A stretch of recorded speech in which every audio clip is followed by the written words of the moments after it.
آپ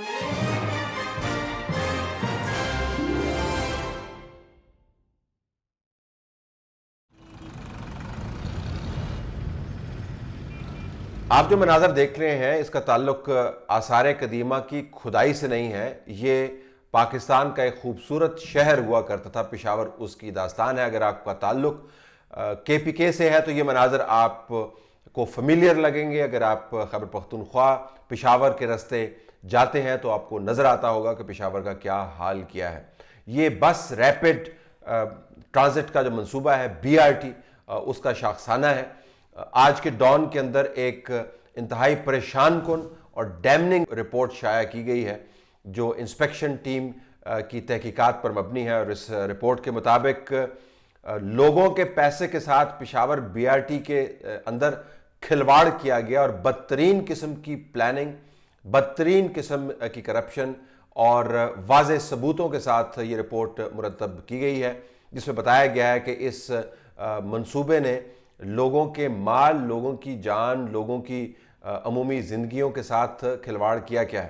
ذمہ داری کا تعین اس رپورٹ نے نہیں کیا، لیکن یہ یقیناً کہا ہے کہ پبلک ایکسچیکر کو، یعنی قومی خزانے کو، اس منصوبے نے برے طریقے سے نقصان پہنچایا ہے۔ منصوبے کا بیک گراؤنڈ ہم آپ کو بتا دیتے ہیں کہ یہ محترم وزیر اعلیٰ پرویز خٹک اس وقت کے جو تھے، جو آج کے ڈیفنس منسٹر ہیں، انہوں نے بڑے جوش و جذبے سے سٹارٹ کیا تھا۔ 6 ماہ کے اندر اس کو مکمل کرنا تھا۔ خیال یہ تھا کہ ان بسوں کے اوپر چڑھ کر آپ الیکشن بہتر انداز سے جیت سکیں گے۔ حالانکہ الیکشن کے نتائج کے بارے میں تو سب کو پتا تھا کہ انہوں نے جیت ہی لینا ہے، اس کا تعلق کسی منصوبے، ڈیولپمنٹ یا پاپولیرٹی کے ووٹ سے نہیں تھا۔ یہ منصوبہ فروری 2019 میں مکمل ہونا تھا، لیکن اس کی اناگوریشن جو ہے 2018 کے اندر اس حد تک متحرک ہو جانی تھی کہ لوگوں کو پتہ چلے کہ ہم نے ایک بہت بڑا منصوبہ بہت جلدی کھڑا کر دیا۔ ابتدائی لاگت جو ہے اس کے بارے میں تخمینے ذرا مختلف ہیں۔ 49 ارب 30 کروڑ ابتدائی لاگت تھی، بعض رپورٹس کے مطابق 42 ارب 39 کروڑ کے قریب ہے۔ جب تاخیر ہوئی تو اس کے اندر 57 ارب تک کی لاگت یہ پہنچ گئی، یعنی تقریباً 10 سے 12 ارب کا اضافہ ہو گیا، اور اس وقت جو اس منصوبے کی لاگت ہے وہ تاخیر کے باعث 68 ارب تک پہنچ گئی ہے۔ تقریباً 23 ارب روپے کا ٹیکہ اس ملک کو لگا ہے، صرف اس وجہ سے کہ بدترین قسم کی پلاننگ اس کے اندر ملوث ہے اور کرپشن بھی ہے۔ اگر آپ یہ رپورٹ پڑھیں، جو کہ ہم اس کے ساتھ ٹویٹ بھی کر رہے ہیں، آپ کو یقین پڑھنی چاہیے، آپ کو پتہ چلے گا کہ حقیقت میں جو حکومت سازی ہے اس کی نااہلی اور ناکامی کیا ہے۔ ایسے موقع پر جب یہ صوبہ منصوبوں کی تلاش میں تھا، بڑے منصوبوں کی تلاش میں، اس کو منصوبہ ایک دیا گیا، لیکن اس بدترین طریقے سے دیا گیا کہ ٹھیکیداروں کی اس کے اندر عیاشی ہو گئی اور لوگ جو ہے اس کے اندر خوار ہو گئے۔ ایسا بھی موقع آیا جب حکومت نے ڈیسپریشن کے ساتھ کہا کہ ہم ٹھیکیداروں کو 25% زیادہ پیسے دے دیتے ہیں اس منصوبے کو مکمل کرنے کے لیے، تو 25% اس رپورٹ کے مطابق ٹھیکیداروں نے پیسے زیادہ لے کر اپنی جیب کے اندر ڈال دیے، اور منصوبہ جو دوبارہ سے 23 مارچ کو اناگوریٹ ہونا تھا وہ بھی اناگوریٹ نہیں ہو پایا۔ یہ کرپشن کی بڑی طویل داستان ہے۔ حیرت کی بات ہے کہ یہ منصوبہ عمران خان کا فیورٹ منصوبہ رہا۔ اس منصوبے کو بار بار ٹیلی ویژن چینلز کے اندر کوٹ کر کے بتایا گیا کہ ہم آپ کو بتائیں گے کہ جنگلہ بسیں بنتی کیسے ہیں اور ریپڈ ٹرانسپورٹ چلتی کیسے ہے، اور یہ ملتان کی ٹرانسپورٹ سے یا پنجاب کے اندر جو ٹرانسپورٹ چل رہی ہے اس سے مختلف کتنی ہوگی۔ یہ جو اس کو اگر آپ مقابلہ کریں اس کے ساتھ پنجاب جو لاہور کی اور میٹرو جو اسلام آباد کی ہے، پہلے تو اسے بہت سستی ہے۔ دوسری چیز، اس کے اوپر کوئی سبسڈی نہیں ہوگی، یعنی وہاں 3 ارب کی لاہور میں اور 3 ارب ادھر سبسڈی ہے، یہاں کوئی سبسڈی نہیں ہے، یہاں کیونکہ پیسنجرز اس سے بہت زیادہ ہیں۔ صحیح۔ اگر کہیں ضرورت ہے میٹرو کی تو وہ ادھر ہے، اور یہ پہلے تو سستی بھی ہے۔ جو یہ ایکسٹرا پیسہ خرچ کر رہے ہیں وہ اصل میں ایک پشاور کو ماڈرن سٹی بنانے کے لیے، یعنی اس کے ساتھ ساتھ پلازاز بنیں گے، بڑی تفصیلیں ہیں، باقی روٹس کنیکٹ ہوں گی، یہ پشاور کو ہمیشہ کے لیے بدل دے گا۔ یہ ایک ایکچولی بڑی فیوچرسٹک پلان ہے۔ تو مختلف کی حد تک تو عمران خان نے کامیابی حاصل کی، لیکن اس مختلف نوعیت کے منصوبے نے جو 23 سے 24 بلین روپے کا ٹیکہ پاکستان کو لگایا، اب اس کے اوپر تمام لوگ خاموش آپ کو نظر آتے ہیں۔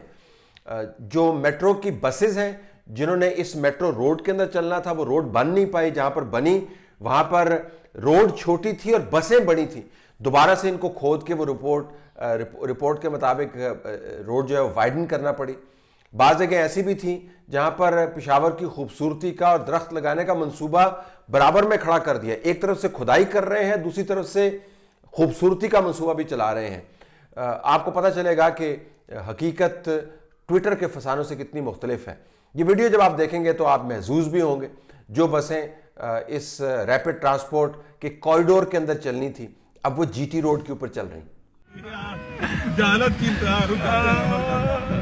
یار کیا ہے, تباہ جا رہی ہے نا, رنگ روڈ سے جا رہی ہے. فیس بک پر دیں گے, میں جاتا ہوں اس کے پیچھے جاتا ہوں. اچھا بنا ذرا پشاور میٹرو دا میٹرو بس دے, میٹرو بس دے په مین روډ باندې چلی ښه, میټرو کې نه راځي کار ځکه میټرو تنګه ده.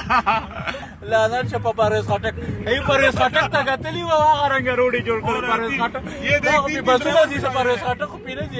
ڈرائیور کتنے بٹھائے ہوئے ذرا دیکھ تین. لوگ ہنس رہے ہیں, ٹھٹھے مار رہے ہیں, جو ارد گرد کے رہائشی ہیں اب وہ ہاتھ باندھنے لگ گئے ہیں کہ اگر آپ نے کرپشن کے اوپر احتساب نہیں کرنا, اور اگر احتساب ہوا تو بالکل ٹاپ تک جانا چاہیے. چیف منسٹر کا بھی احتساب ہونا چاہیے اور اس وقت کے جو لیڈران ہے, قیادت ہے, اس کا بھی احتساب ہونا چاہیے. لیکن یہ احتساب نہیں ہوگا. یہ احتساب صرف ان منصوبوں کے لیے متعین کر دیا گیا ہے جو منصوبے حقیقت میں کامیاب ہوتے ہیں, جس کے اندر لوگوں کو فائدہ ہوتا ہے, یا آشیانہ جیسے منصوبوں کے لیے متعین کر دیا گیا ہے کہ جو کاغذ پر بنتے ہیں اور نیشنل ایکسچیکر کو ایک دھیلے کا نقصان نہیں ہوتا, لیکن اس کے لکھنے والے اور فائلوں پر سائن کرنے والے جیل کے اندر موجود ہے. جو منصوبے آپ کو نظر آتے ہیں کہ وہ فیل ہوا ہے, جس کے اندر لوگوں کو بلینز آف روپے کی پھکی ملی ہے اور صحت اور زندگی ان کی تباہ ہوئی ہے, اس کے اوپر کوئی احتساب آپ کو ہوتا ہوا نظر نہیں آئے گا. یہ ایک استعارہ ہے, جو بس ریپڈ ٹرانزٹ منصوبہ ایک استعارہ ہے, ایک مثال ہے اس تمام ٹرک کی بتی کا جس کے پیچھے اس قوم کو لگایا گیا جانتے بوجھتے ہوئے. یہ بتایا گیا کہ ہم بڑے بڑے منصوبے کیسے بنائیں گے, کس طریقے سے ہم پاکستان کی قسمت تبدیل کریں گے.